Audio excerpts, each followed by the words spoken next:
Welcome to Herssociate. This is a show where we talk about women stuff and everything that surrounds women. In today's show in particular, we are going to talk about female genital mutilation. And we are blessed and privileged to have an expert in FGM. Her name is Dr. Mariam, and she is the chairperson of the anti-FGM youth in Somaliland. Welcome to the show, Mariam. Thank you. We also have a beautiful lady by the name Siham. Welcome to the show. Thank you. Well, in today's show, we're going to talk about FGM. You know, FGM is something that has been talked about over and over and over again, but still, there's more that needs to be done, and having this discussion is one of the ways of reaching out to more women. Well, you are the chairperson of Youth Anti-FGM in Somaliland. Yes. So what do you do as the chairperson? And as an activist of FGM, I started a long time ago, 2012. That's when I have seen the woman who is suffering in the labor room after I graduate. So I had this kind of feeling to fight against this harmful practice, and it is all over. And many women are dying because of that. But Youth Anti-FGM, what we do is we target youth, we target young people because they are the hope. They are the mothers and fathers in the future generation. So we need to, even our vision is to have a generation that's free from FGM by 2030. It's a bit ambitious, but we need to target the youth. So this is what we do, and now currently we started a petition that will support the law, to pass the law, and we will push up to 5,000 petitions from the youth.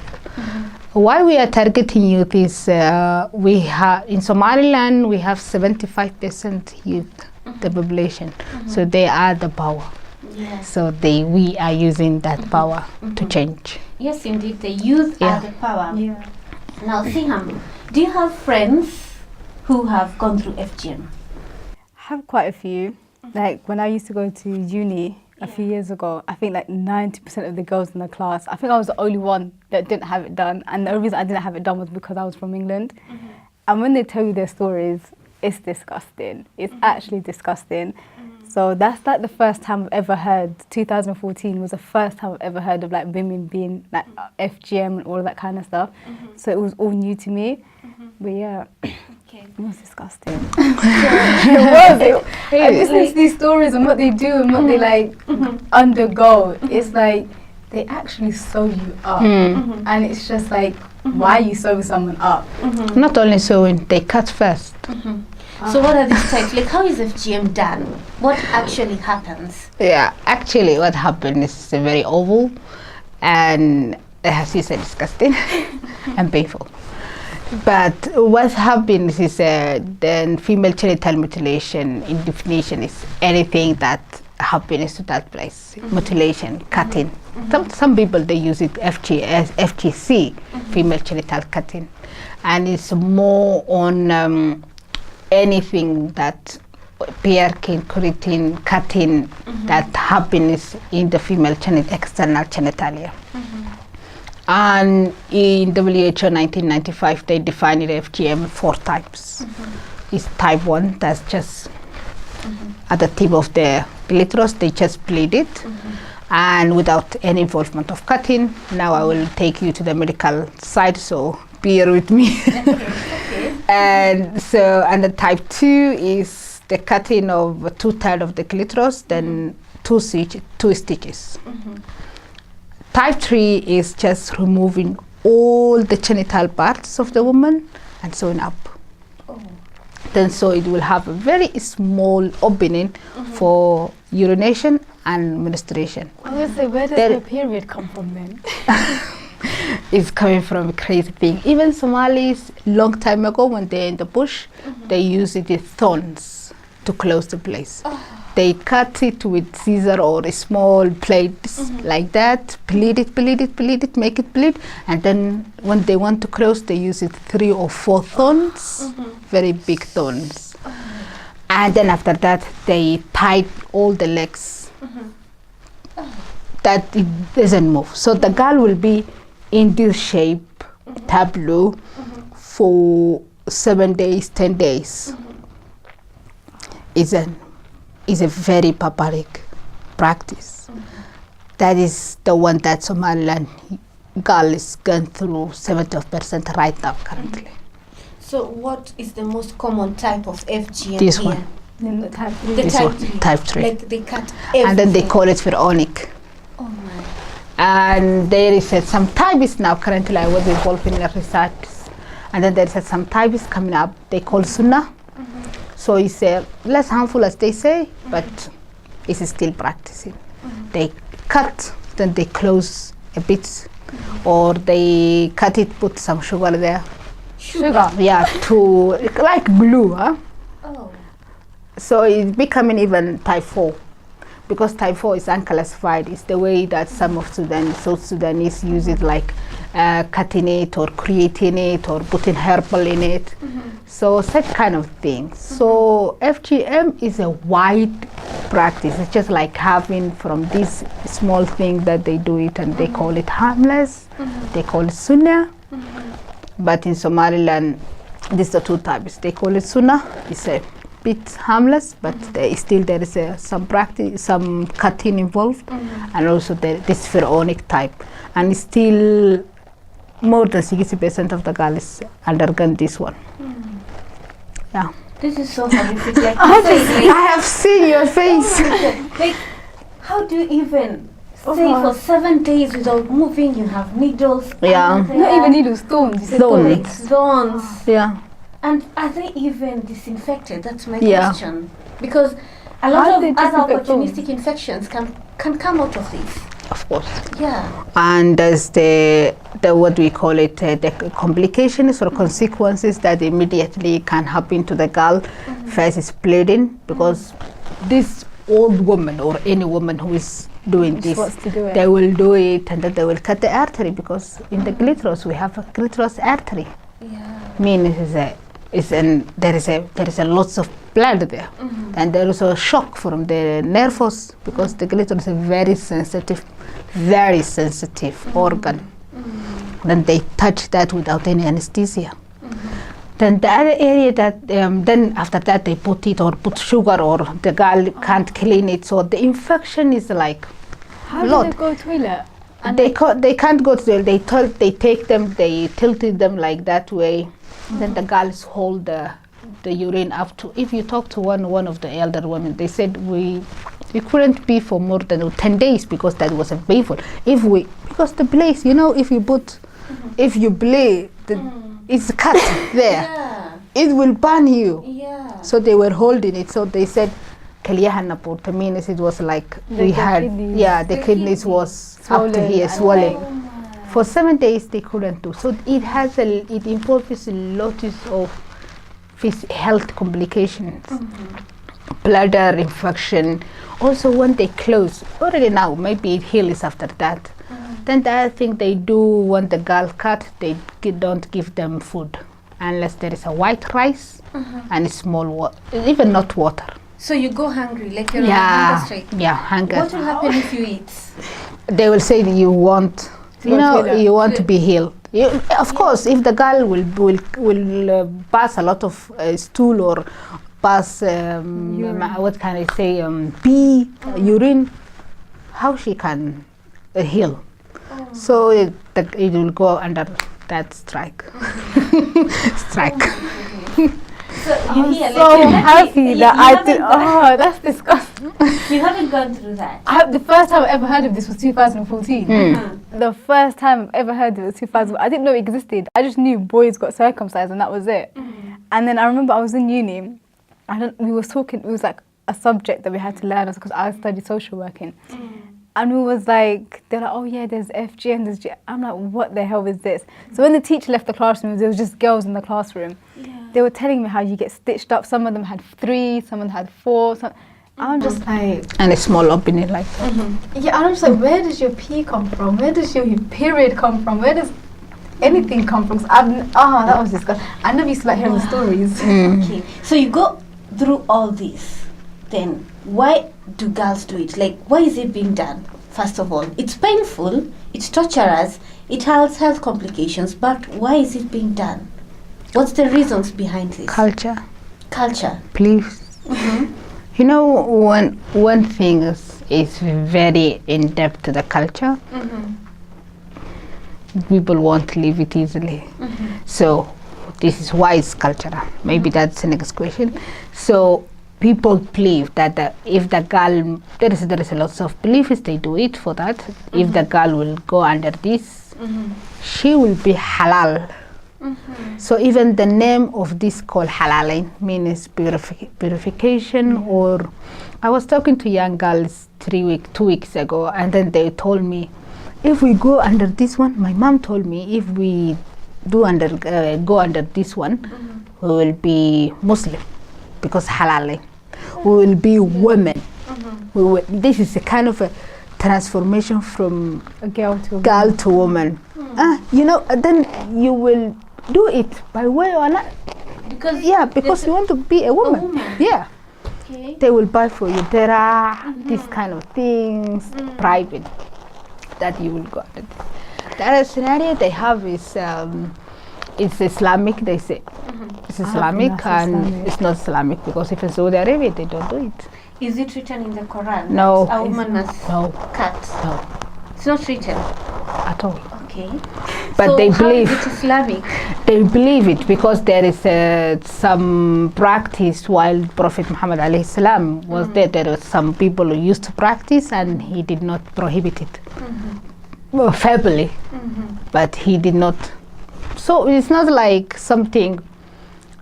Even Saudi Arabia, Arab countries, they don't do it, that. and they are very Muslim. This is a very cultural thing, and it is the belief of the men. Even, you know, I always say this, and when the people were in the countryside, how this came out is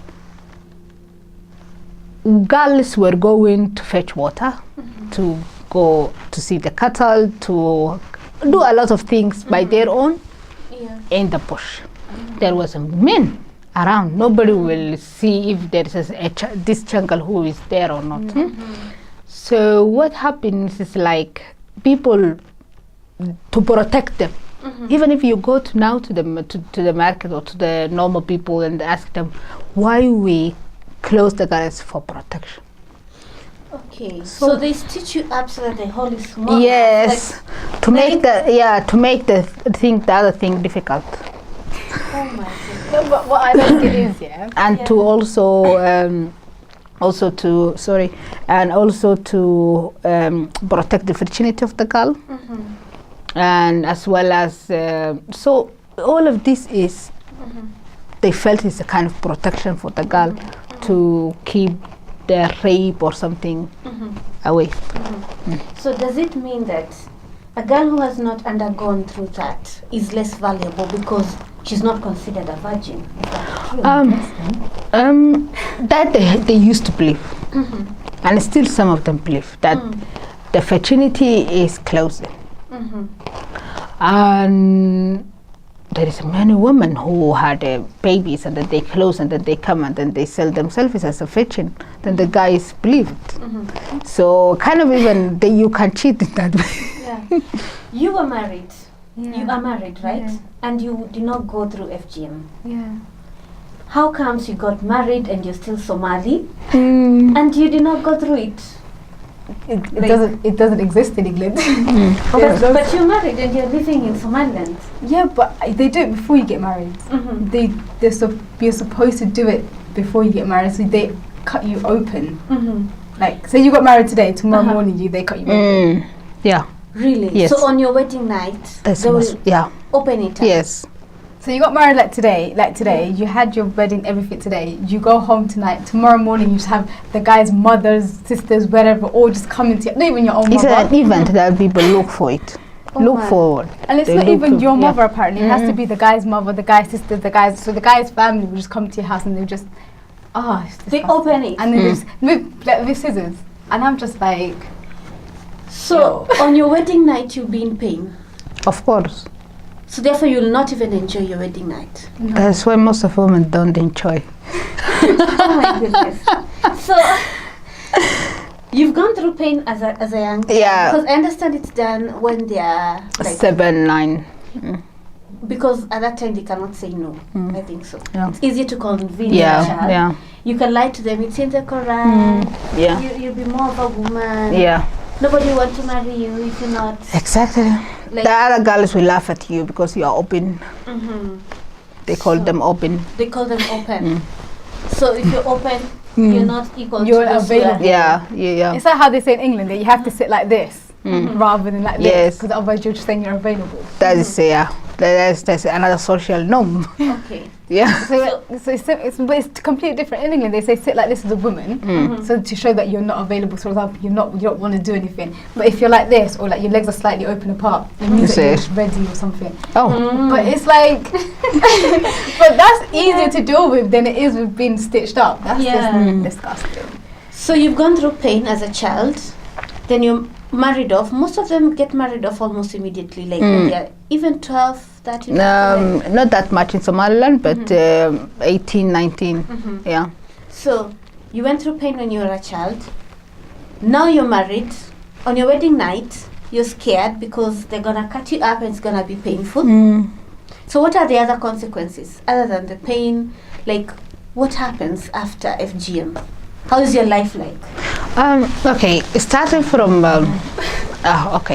starting from that day they cut the girl. It's like pain, infection, and as well as the other scenario. And on whole your life you will have Labor pain. You know, because when it's coming, the urine, it will pan everything. So there's recurrent infections. Also, the period is longer. You know, in Somaliland, they call it 7 days. It's not 7 days. It's It's supposed to be 3 or 4. Yeah, it's a period. If you yes, see, it should be 3, 4. yeah, days. 3, 4. But in Somaliland, it's 7 days. Because of that dripping. Because it has a small space, so it will maybe it is finished inside from the uterus, but it's still this thing is leaking. Because it's a kind of leak, it's not like something coming out.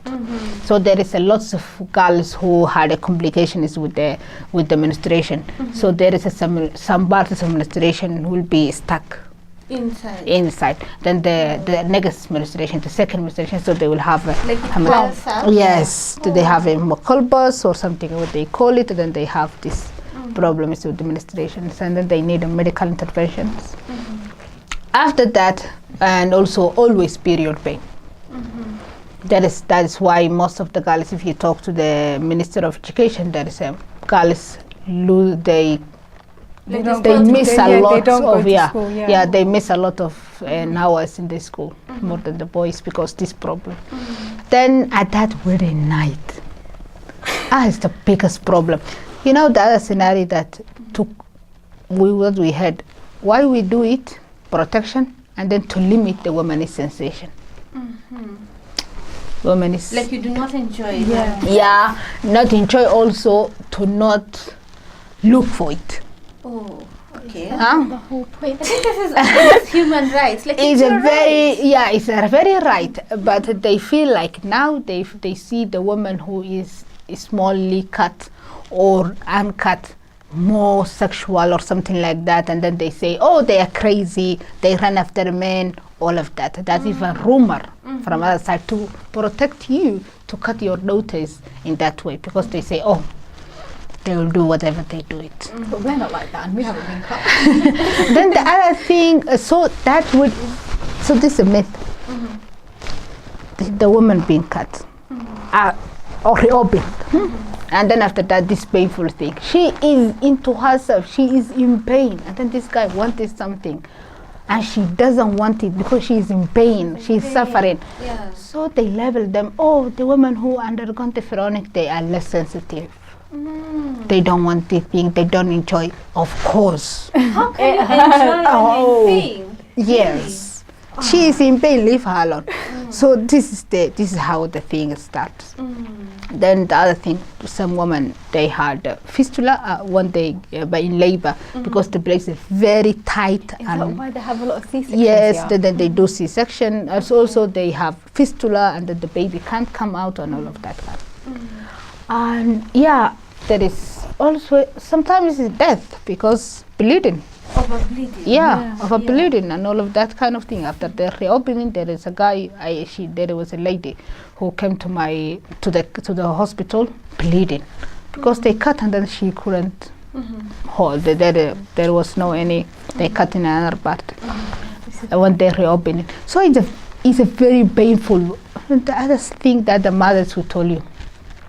This is the woman thing because they also in labor. They go in labor. So women leave is for pain. So, like they believe a woman's life should be painful.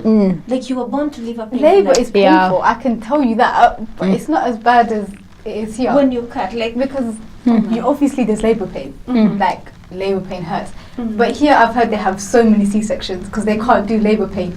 If they do labour pain for like 3-4 hours, then they're just like, okay, just C-section. Whereas I was in labour for 22 hours. That was it's too much. And no, it just happened. Yeah. It was fine. Like after then he was born, and then like a few days later, we was at home. So, but here they have C-sections. And I'm just like, I don't want to have children here. There is a lot of reason is that the doctors do C-sections here.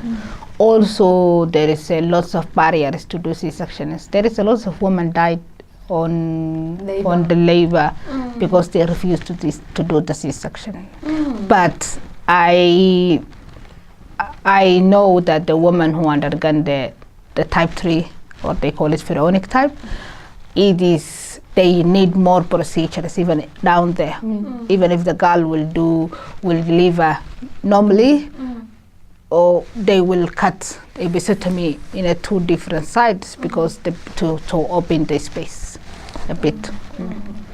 Yeah. This is torture. Yeah, it's a torture. I'm just cringing here. No human being should be going through this. That's disgusting. So what do you think should be done to stop FGM? Because what I don't get is, you've been through it, you know all the issues, all the troubles. Why are you going to make your daughter go through it? It's like, you know all the issues, all the problems, everything that's happened to you, and then you still continue the cycle. Your daughter does it, and then your daughter gives it to her daughter. It's just, but it's dumb. Like, if I go through pain, I'm not going to make my children go through it. It's like, you went through it, you know how much it hurts, so you're going to try and avoid your children going through it, but they don't have that here. But I think the parents, sometimes they also like they are scared of being ridiculed, like, oh, your children are not cut. So they know the consequences, but they still take their children. I'd rather be ridiculed than Yeah. When I was talking to the women, to the mothers, they really, there's something deep here. They feel it. It is that they don't want to be rejected from the community. They do it out of love, not out of hate. They say how I can see my girl who is not getting married, who people insulting her, and then the other girls are happy. Yeah. So they will do. Actually, this torture, violence is wrapped with love. They say it, we will do it because of you. I know the pain. There was a mother who I was talking to her, and she said, I ran away when my girl was having this. And I said, why? And she said, because it's painful. So why you are letting your daughter to do that? Because the social acceptance. How I can put my children, my girls being rejected. Well, this is really painful, and it's a wide topic. We can go on and on and on. And I'd like to thank you, first of all, for the efforts you're making with the organization. Like, keep doing it. The women need you. And Siham, I know you have lots of friends who are going to go through this. I think you also need to join her. Like, in your magazine, you can write articles about this. We're going to get together. Yes, like we need to raise the awareness. We need to reach out to the women, change their mentality. Let them all decide, like, we're not going to do this. I know it's going to be it will be longer. It will Yeah. take longer time, because I remember series that people were talking about, but need is really behavioral change, Yes. mentality change. Mm-hmm. Yeah. We'll get there one day. Yeah. We will, like, everything is possible. Yeah. I believe that one day our girls will not be going through this. Yeah. Well, thank you so much for coming to the show. It was lovely having you. To our audience, thank you for watching. Have a wonderful day. Thank you.